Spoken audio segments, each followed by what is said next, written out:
उत्तर प्रदेश एसटीएफए मुख्यमंत्री योगी आदित्यनाथ અને રામ મંદિરને બોમ્બથી ઉડાવી દેવાની ધમકી આપનાર 2 આરોપીઓની ધરપકડ કરી છે। આ મામલે એસટીએફએ કટરા ગોડાના રહેવાસી તહરસી અને ઓમપ્રકાશ મિશ્રાની ધરપકડ કરી છે। આરોપીઓ પાસેથી 2 mobile, mail ID, 2 wifi router અને સીસીટીવી ડીવીઆર મળી આવ્યા છે। આ બંનેની police station Vibhuti block Gomtinagar વિસ્તારમાંથી ધરપકડ કરવામાં આવી।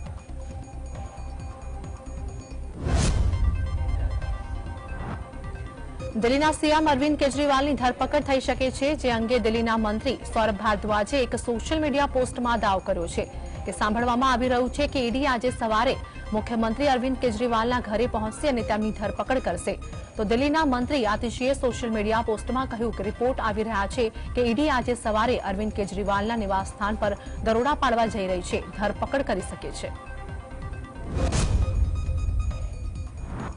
દક્ષિણ આફ્રિકા સામે સેન્યુરિયનમાં હાથી ટેસ્ટ સિરીઝના શરૂઆત બાદ એવું લાગે છે કે બીજી ટેસ્ટ મેચ 2 દિવસ પણ નહીં ચાલે। સિરીઝની બીજી ટેસ્ટમાં બંને ટીમના બોલર્સનો દબદબો રહ્યો અને દિવસમાં રેકોર્ડ બ્રેક 23 વિકેટ પડી। કેપટાઉનમાં ટીમ ઇન્ડિયાએ સિરીઝમાં કમબેક કરતા આફ્રિકન ટીમને પ્રથમ ઇનિંગમાં માત્ર 55 રનમાં સમેટી, જેના જવાબમાં ટીમ ઇન્ડિયાએ શરૂઆત તો સારી કરી, પરંતુ 153 રન સ્કોર પર 5મી વિકેટ પડ્યા બાદ ટીમ ઇન્ડિયા સ્કોરમાં 1 રન પણ ન જોડી શકી, એટલે કે 1 પણ રનનો સ્કોર કર્યા વગર ટીમ ઇન્ડિયાએ અંતિમ 6 વિકેટ ગુમાવી। દેશની સર્વોચ્ચ અદાલતે અદાણી હિંડનબર્ગ કેસ પોતાનો ચુકાદો આપ્યો છે। સુપ્રીમ કોર્ટે આ મામલાની તપાસ માટે સેબીને વધુ 3 મહિનાનો સમય આપ્યો છે। 24 કેસમાંથી 22માં તપાસ પૂરી થઈ ગઈ છે અને બાકીના 2 કેસ માટે સુપ્રીમ કોર્ટે સેબીને વધુ 3 મહિનાનો સમય આપ્યો છે। કોર્ટે કહ્યું છે કે અત્યાર સુધી સેબીની તપાસમાં કોઈ ખામી જોવા મળી નથી, એટલે કે પ્રશાંત ભૂષણ સહિત અન્ય અરજીકર્તાઓની દલીલો ફગાવી દેવામાં આવી છે।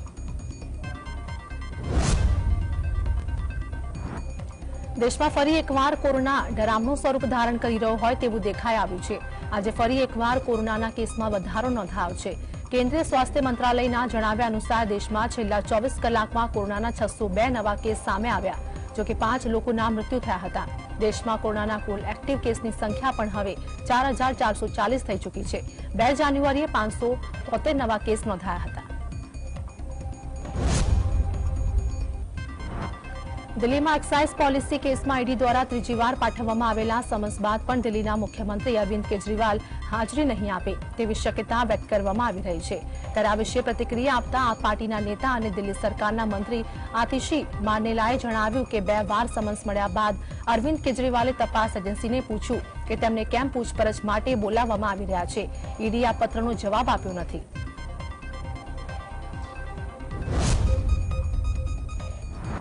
કોંગ્રેસના નેતા રાશિદ અલ્વીએ જણાવ્યું કે ઈડી હવે વિશ્વાસપાત્ર રહી નથી અને વિપક્ષીના નેતાઓ વિરુદ્ધ કાર્યવાહી કરવામાં ખૂબ જ સક્રિય રહે છે। આ વાત ઘણી વખત કહી ચૂક્યો છું। યુપીએ સરકારના 10 વર્ષના કાર્યકાળમાં ઈડીએ માત્ર 112 સ્થળો પર દરોડા પાડ્યા છે, જ્યારે વર્તમાન સમયમાં તો એન્ફોર્સમેન્ટ ડાયરેક્ટોરેટ દરરોજ દરોડા પાડે છે। યુપીએ સરકારના શાસનમાં લોકો ઈડીનું નામ શુદ્ધા જાણતા નહોતા, પરંતુ આજે તો બાળકોને પણ કદાચ ખબર છે કે તે શું કાર્યવાહી કરે છે। દિલ્હી ભાજપના નેતા નલિન કોહલીએ જણાવ્યું કે જ્યારે પીએમ મોદીએ પ્રધાન સેવક તરીકેના શપથ લીધા ત્યારે તેમણે ભ્રષ્ટાચાર સામે લડાઈ લડવાની શપથ લીધી હતી। દેશના લોકોને પણ એવી અપેક્ષા છે કે જ્યાં પણ કુંભારો થયા છે તેના દોષિતોને સજા થવી જ જોઈએ। તપાસ એજન્સીઓ ભ્રષ્ટાચારના કેસમાં યોગ્ય તપાસ કરી રહી છે। તપાસ એજન્સીઓને સ્વતંત્ર ભારતના ઇતિહાસની સૌથી મોટી કોંગ્રેસના નેતા સાથે સંકળાયેલા પરિસરમાંથી 350 કરોડથી વધુની રોકડ રકમ મળી આવી હતી।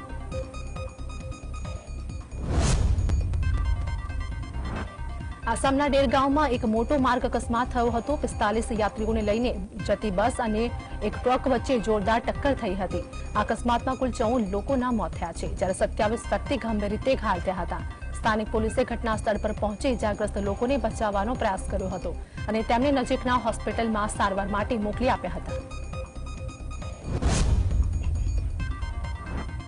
વર્ષ 1992 બાબરી મસ્જિદ વિધ્વસ્ત બાદ થયેલા રમખાણમાં સંડોવાયેલા આરોપીની 31 વર્ષ બાદ ધરપકડ કરાતા કર્ણાટકમાં કેટલાક સંગઠનો અને ભાજપ દ્વારા આ મુદ્દે વિરોધ કરવામાં આવી રહ્યો છે। તો શ્રીકાંત પૂજારીની ધરપકડના વિરોધના ભાગરૂપે પ્રદેશ ભાજપ વિરોધ વ્યક્ત કર્યો છે। ભાજપે રામ મંદિરના ઉદ્ઘાટન સમયે આ ધરપકડને કોંગ્રેસની હિન્દુ વિરોધી માનસિકતા ગણાવી હતી, તો બીજી તરફ કોંગ્રેસ અને રાજ્ય પોલીસે દાવો કર્યો છે કે આ ધરપકડ પેન્ડિંગ કેસોના નિકાલની નિયમિત ઝુંબેશનો ભાગરૂપે કરવામાં આવી છે। દિલ્હીના જંતર મંતર મેદાનમાં ઓલિમ્પિક વિજેતા કુસ્તીબાજ વિનેશ ફોગાટ, સાક્ષી મલિક અને બજરંગ પુનિયાના વિરોધમાં યુવા કુસ્તીબાજોએ પોસ્ટર અને બેનર્સ રજૂ કરી વિરોધ પ્રદર્શન કર્યો હતો। તેમણે 3 કુસ્તીબાજો પર કુસ્તી સંબંધિત તમામ પ્રવૃત્તિઓ બંધ કરવાનો અને રમતમાં આવતા યુવા ખેલાડીઓના ભવિષ્યને બગાડવાનો આરોપ લગાવ્યો હતો। તેમના હાથમાં પકડેલા પ્લેકાર્ડમાં લખેલું હતું કે બજરંગ, વિનેશ અને સાક્ષી દેશમાં કુસ્તીની સ્થિતિ બગાડી છે।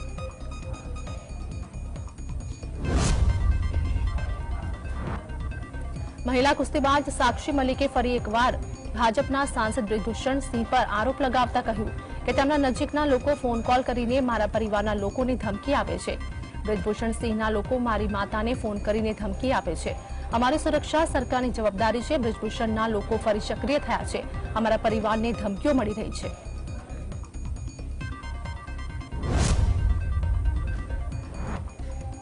વર્ષ 2024ની લોકસભા ચૂંટણી પહેલા આસામમાં સીએએ લાગુ કરવામાં આવી શકે છે તેવી અટકળોના પગલે પ્રતિક્રિયા આપતા અસદુદ્દીન ઓવૈસીએ જણાવ્યું કે સીએએ ગેરબંધારણ છે। તે એક એવો કાયદો છે કે જે ધર્મના આધારે બનાવવામાં આવ્યો છે। તેમણે દાવો કર્યો છે કે સીએએ ને એનપીઆર અને એનઆરસી સાથે સમજવું જોઈએ, જેની શરતોના આધારે લોકોએ દેશમાં નાગરિકતા પુરવાર કરવી પડી શકે છે। જો આવું થાય તો એ દેશના મુસ્લિમો, દલિતો અને ભારતના ગરીબો સાથે ઘોર અન્યાય સમાન હશે।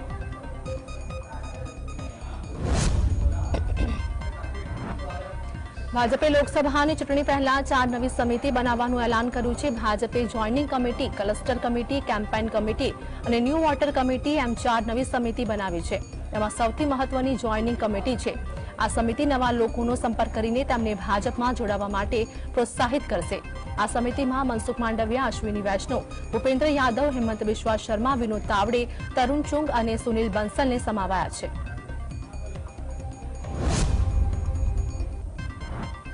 લોકસભાની ચૂંટણી પહેલા ભાજપ પોતે તાકાતવર નથી એ રાજ્યોમાં પ્રાદેશિક પક્ષો સાથે જોડાણની તૈયારીમાં લાગ્યો છે। ત્યારે તમિલનાડુમાં એઆઈએડીએમકે ભાજપ સાથે જોડાણની તૈયારી બતાવી છે। જોકે ભાજપ જોડાણ કરવાના મૂડમાં નથી, કેમ કે એઆઈએડીએમકે પ્રદેશ ભાજપ પ્રમુખ પદેથી અન્નામલાઈની વિદાય ઈચ્છે છે। અન્નામલાઈએ જયલલિતાને ભ્રષ્ટાચારી ગણાવીને ટીકા કરી હતી। તેના કારણે ખફા એઆઈએડીએમકે જોડાણ તોડી નાખ્યું હતું।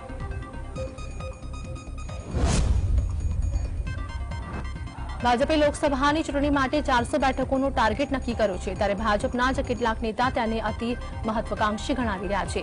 મે 2024માં યોજાનારી લોકસભાની ચૂંટણી માટે ભાજપ કે અબકી બાર 400 પાર તીસરી બાર મોદી સરકાર સૂત્ર નક્કી કર્યું છે। તો ભાજપના નેતાઓનું માનવું છે કે સતત ત્રીજી વાર મોદી સરકારની વાત બરાબર છે, કેમ કે કોંગ્રેસ સહિતના વિપક્ષો ભાજપને ટક્કર આપી શકે એવી સ્થિતિમાં જ નથી, પણ 400 કરતા વધારે બેઠકો જીતવી અઘરી લાગે છે।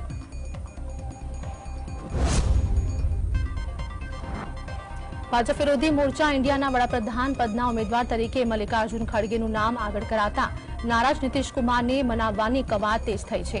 કોંગ્રેસે નીતિશને મનાવતા માટે ઇન્ડિયાના કન્વીનર બનાવવાની દરખાસ્ત મૂકી છે। નીતિશે સંમતિ આપતા 1-2 દિવસમાં જ સત્તાવાર જાહેરાત કરી દેવાશે એવો સૂત્રોનો દાવો છે। તો સૂત્રોનું કહેવું છે કે ઇન્ડિયાની છેલ્લી બેઠક પછી નારાજ નીતિશને મનાવવા રાહુલ ગાંધીએ ફોન કર્યો ત્યારે જ આ દરખાસ્ત મૂકી દેવાયેલી।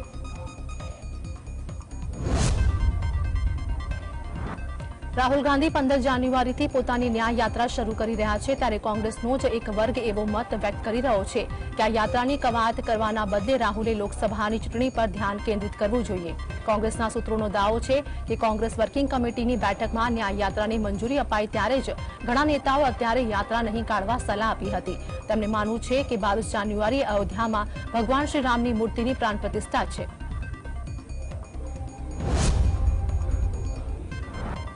ભાજપ વિરોધી મોરચા ઇન્ડિયામાં માયાવતીની બસપાને લેવા સામે અખિલેશ યાદવે ખુલ્લો વિરોધ કર્યો હોવા છતાં કોંગ્રેસ અખિલેશને મનાવીને બસપાને સમાવવાના પ્રયત્નો ચાલુ રાખ્યા છે। કોંગ્રેસના સૂત્રોનું કહેવું છે કે કોંગ્રેસ અખિલેશને મનાવવાની જવાબદારી પ્રિયંકા ગાંધીને સોંપી છે। કોંગ્રેસનું માનવું છે કે બસપા ઇન્ડિયામાં આવી જશે તો દલિત વોટ બેંક પણ ઇન્ડિયા તરફ વળશે અને મુસ્લિમ મતોમાં પણ વિભાજન નહીં થાય।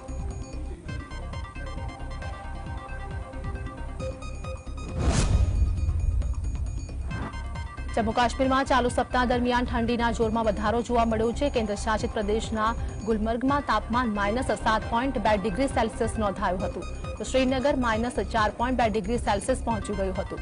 આ વાતાવરણના કારણે જમ્મુ કાશ્મીરમાં પ્રવાસીઓની ભીડ જોવા મળી રહી છે। જો કે આટલી ઠંડીના કારણે દાલ સરોવર પણ આંશિક રીતે થીજી ગયો છે।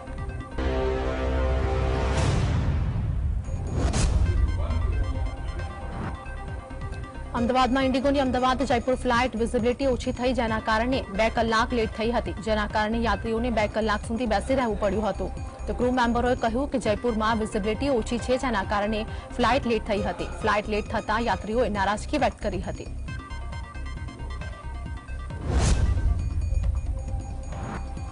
સાબરકાંઠામાં જૂની પેન્શન યોજના બાબતે શિક્ષણ મંત્રી કુબેર ડિંડોનું નિવેદન સામે આવ્યું છે। તેમણે કહ્યું કે રામ મંદિરની જેમ જૂની પેન્શન યોજના પણ ભાજપ સરકાર ચલાવશે। તેમણે કહ્યું કે શિક્ષકો આંદોલનનું નેતૃત્વ ન લે, કારણ કે આ તો 29 વિભાગોનો પ્રશ્ન છે। સમય આવશે તો એ કામ પણ ભાજપ સરકાર જ કરશે।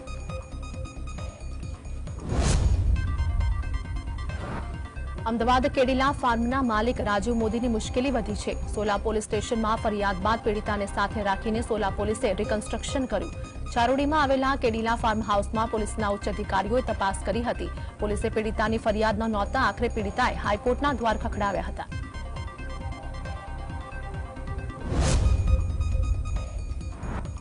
સુરત એસીબી પોલીસે ફરી 2 લાંચિયા હેડ કોન્સ્ટેબલને રંગે હાથે ઝડપી પાડ્યા છે। કાપોદ્રા પોલીસ મથકના હેડ કોન્સ્ટેબલ જયદીપ મહારુ પાટીલ અને સુરેશ વાઘજીભાઈ હેરપરાએ પોસ્કોના ગુનામાં ભોગ બનનાર પીડિતાના પિતા સાથે સમાધાન કરાવવાના અવેજ પેટે 15,000ની લાંચ માંગી હતી, જે અંગે લાંચિયા હેડ કોન્સ્ટેબલે રંગે હાથ ઝડપી તપાસ હાથ ધરી હતી।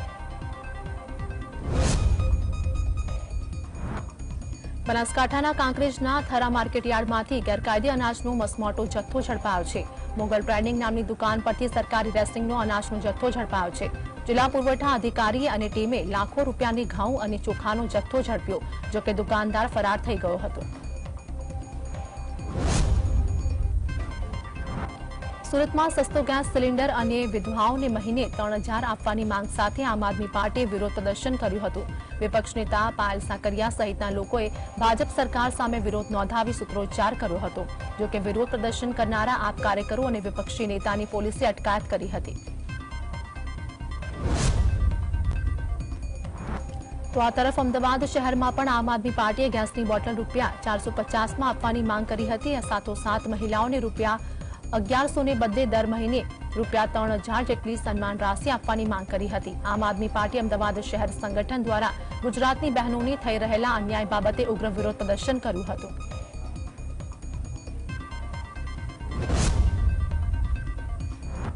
જૂનાગઢમાં આપ દ્વારા ગેસ સિલિન્ડરનો ભાવ રૂપિયા 450 કરવાની માંગ સાથે વિરોધ પ્રદર્શન કર્યું। આમ આદમી પાર્ટીના કાર્યકરોએ ભાજપ સરકાર વિરુદ્ધ નારા પણ લગાવ્યા હતા।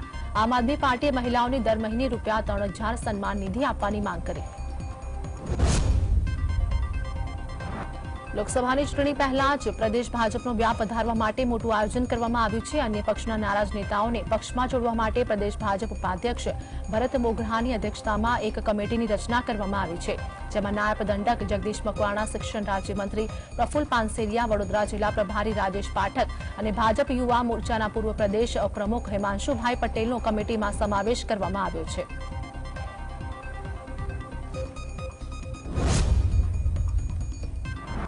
ગીર સોમનાથના ખાબા ગામ ખાતે કેન્દ્રીય મંત્રી ભાગવત કરારની ઉપસ્થિતિમાં ભાજપ કારોબારીની બેઠક મળી, જેમાં જિલ્લા ભાજપ પ્રમુખ મહેન્દ્ર પીઠિયા, સાંસદ રાજેશ ચુડાસમા, પૂર્વ રાજ્યસભા સાંસદ ચુનીભાઈ ગોહેલે સહિતના હોદ્દેદારો ઉપસ્થિત રહ્યા હતા। આ બેઠકમાં આગામી લોકસભાની ચૂંટણીને લઈને મહત્વની ચર્ચાઓ કરવામાં આવી। અમદાવાદ મહાનગરપાલિકાની મુખ્ય કચેરી દાણીપીઠ ખાતે મતદાન માટે ઈવીએમ અંગે માહિતી આપવામાં આવી હતી। મહાનગરપાલિકાની કચેરીમાં આવતા લોકોને ઈવીએમ અંગે માહિતી આપીને મતદાન અવશ્ય કરવા સૂચન કરવામાં આવ્યું હતું। ત્યારે મતદારોને ઈવીએમની સમજૂતી આપવા માટે કાર્યક્રમો યોજાઈ રહ્યા છે। નવસારીમાં દુધિયા તળાવની પાળે મૂકવામાં આવેલી સોલાર પેનલની યોગ્ય જાળવણી ન થતા વિપક્ષે લાખો રૂપિયા પાણીમાં ગયા હોવાનો આરોપ મૂક્યો હતો। સોલાર પેનલની ઉપર ધૂળ જામે છે। વૃક્ષોના પડછાયાને કારણે પૂરતો સૂર્યપ્રકાશ પણ પડી શકતો નથી, જેને કારણે વીજ ઉત્પાદન પર અસર વર્તાઈ છે।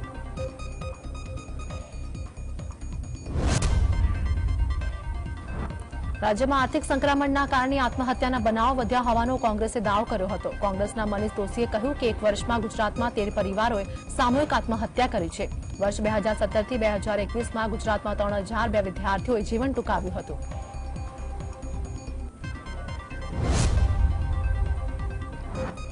અરવલ્લી જિલ્લાના બાયડમાં આંગણવાડી કાર્યકર અને તેડાગર મહિલાની ભરતી પ્રક્રિયા મામલે અરજદારોમાં ભારે રોષ જોવા મળી રહ્યો છે. અરજદારોનો આક્ષેપ છે કે ભરતી પ્રક્રિયામાં તેમની સાથે ગેરરીતિ કરવામાં આવી રહી છે. અનેકવાર અરજદારોએ અધિકારીઓની રજૂઆત કરવા છતાં કોઈ નિરાકરણ લાવવામાં આવતું નથી. બનાસકાંઠા જિલ્લાના જનસેવા કેન્દ્રોમાં સર્વર ડાઉન થઈ ગયું હતું. જનસેવા કેન્દ્રમાં નેટ કનેક્ટિવિટીની સમસ્યા સર્જાઈ હતી. બનાસકાંઠા જિલ્લાના ધાનેરા, કાંકરેજ, દાંતીવાડા, ડીસા સહિતના જનસેવા કેન્દ્રમાં 7, 12 અને 8ના ઉતારા કાઢવા માટે ખેડૂતોને ધક્કો પડ્યો હતો. છેલ્લા 7 દિવસથી કનેક્ટિવિટીની સમસ્યાના કારણે ખેડૂતો પરેશાન થઈ રહ્યા છે.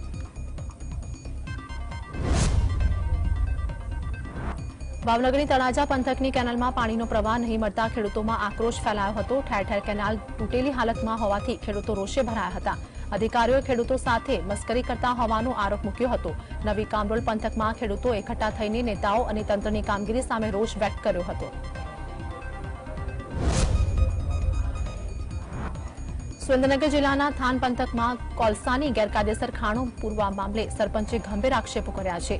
ખાણ ખનિજ વિભાગ દ્વારા રાજકીય અગ્રણીઓની ગેરકાયદેસર ખાણો પૂરવામાં નહીં આવતી હોવાનો સરપંચો ગંભીર આક્ષેપ કરી રહ્યા છે. બનાસકાંઠા જિલ્લામાં 250 રેતી લીજ ધારકો હડતાલ પર ઉતરી ગયા હતા, જેને પગલે રેતીનું વહન બંધ થઈ ગયું હતું. જીપીએસ બેકગ્રાઉન્ડ, કિલોમીટરનું અંતર, સમય મર્યાદા અને યોગ્ય ભાડું જેવા પ્રશ્નોનું નિરાકરણ નહીં મળવાને કારણે લીઝ ધારકો મુશ્કેલીમાં મુકાયા હતા. ખાણ ખનિજ વિભાગની ગાઈડલાઈનમાં સુધારો કરવાની લીઝ ધારકોએ માંગ કરી હતી.